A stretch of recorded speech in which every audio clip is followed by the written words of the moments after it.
मैं कहना चाहता हूँ कि आज का जो थीम है हमारा बहुत ही अच्छा थीम चुना गया है। जैसा कि पीछे आप लोग लिखा हुआ भी देख सकते हैं, सांसें हो रही है कम, आओ पेड़ लगाएं हम। बहुत ही अच्छा थीम है ये, और ये वास्तविकता भी है। मैं इससे पहले भी यही चर्चा कर रहा था कि कोई जरूरी नहीं है कि हर पर्यावरण दिवस के दिन ही पेड़ लगाने की जो है परंपरा को शुरू किया जाए या पेड़ लगाया जाए।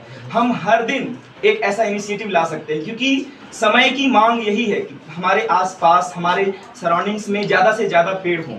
क्योंकि हम सब फैक्ट्स जानने के बावजूद, सारी सच्चाई हमारे सामने है, उसके बावजूद हम इग्नोर किए जा रहे हैं। सब कोई कहता है सेव वाटर, सेव ट्रीज, लेकिन कोई कुछ नहीं करता। अब जो है, हम एक बहुत ही कॉमन एग्जांपल लेना चाहता हूं। आप सिंपली घर में कुछ भी काम करते हो, जहां पर भी नल वगैरह लगे होते हैं, मैं देखता हूं अक्सर कि किताबों में बहुत पढ़ते हैं हम लोग, सेकंड फर्स्ट स्टैंडर्ड से यही पढ़ाया जाता है कि हमें पानी बचाना चाहिए, नल खुले नहीं रखना चाहिए, ये नहीं करना चाहिए। लेकिन छोटी छोटी गलतियों को हम इग्नोर करते करते शायद ऐसा हमें कभी महसूस ही नहीं होता। हमको लगता ही नहीं कि ये, लगता है बस बाकी अन्य के साथ ही होने वाला है, हमारे साथ ये नहीं होने वाला कि हमको कोई पानी की किल्लत कभी नहीं होगी। कभी जाकर देखिए, शहरों में सीमित पानी मिलता है। दिल्ली, मुंबई जैसे शहरों में जो है सिर्फ सीमित 50 लीटर एक व्यक्ति प्रति व्यक्ति मिलता है। उसी पर सबको उसी से काम चलाना होता है। और इससे भी बड़े बड़े जगह यदि चले जाइए, मान लीजिए इराक ईरान की बात कर ले हम लोग, तो वहां पर नहाने और कपड़े धोने की दूर, वहां पीने के पानी को किल्लत होता है। वहां पर तेल के भाव में पानी मिलता है। सोचिए यदि वो हमारे साथ होने लगे, यहां पर ऐसी सिचुएशन आ जाए, तो क्या हम उस सिचुएशन का वेट कर रहे हैं? नहीं ना। हमें अभी से ही वो इनिशिएटिव जो है लाना होगा, वो इनिशिएटिव को शुरू करना होगा, तभी जाकर हम कुछ नया बदलाव ला पाएंगे। अचानक से कुछ नहीं बदलेगा, और ये कभी नहीं हुआ है।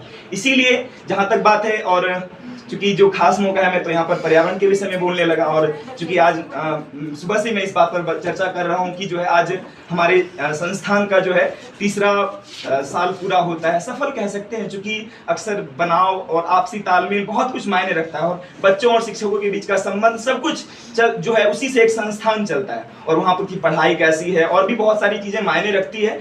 और अनुशासन सबसे पहली बात, क्योंकि हम हमेशा मानते हैं कि शिक्षा से सर्वोपरि होता है हमारा अनुशासन। यदि हम अनुशासित नहीं है तो शिक्षा का कोई मतलब ही नहीं।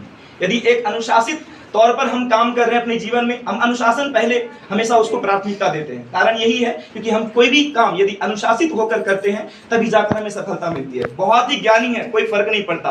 यदि आप अनुशासित नहीं है तो जीवन में कभी सफल नहीं हो पाएंगे। हाँ, वे अलग बात है कि 0.01% कुछ लोग ऐसे होते हैं जो कि अपने ढंग से काम करके भी वो सफल हो जाते हैं, वो अपवाद होते हैं। लेकिन ये अनुशासित रहते हुए किसी चीज को अचीव करना, किसी चीज को करना, ये आपको सफलता में कह सकते हैं कि एक कैटलिस्ट जिसको कहते हैं, साइंस में आप लोग उत्प्रेरक शब्द सुने होंगे। एंजाइम जैसे होता है, खाना पचाने में कैसे उत्प्रेरक का काम करता है, उसी तरह अनुशासन हमारी सफलता में कैटलिस्ट की तरह काम करता है, उत्प्रेरक की तरह काम करता है। यानी आपकी सफलता की रफ्तार को और बढ़ा देता है। तो ज्यादा कुछ मैं नहीं कहूंगा, आप लोग खुद साइंस के बच्चे हैं, आप लोग साइंस की सभी बातों को जानते हैं। बस जरूरत है तो उसे इम्प्लाई करने की, उसको लागू करने की, और उसको आज ही से उस पर काम करने की। जो भी काम करें, छोटे छोटे काम करें, लेकिन करें जरूर। कहा जाता है बहुत सारी चीजें, ऐसी बातें हैं, लेकिन यहाँ पर सारी बातें नहीं की जा सकती। तो धन्यवाद आप सभी।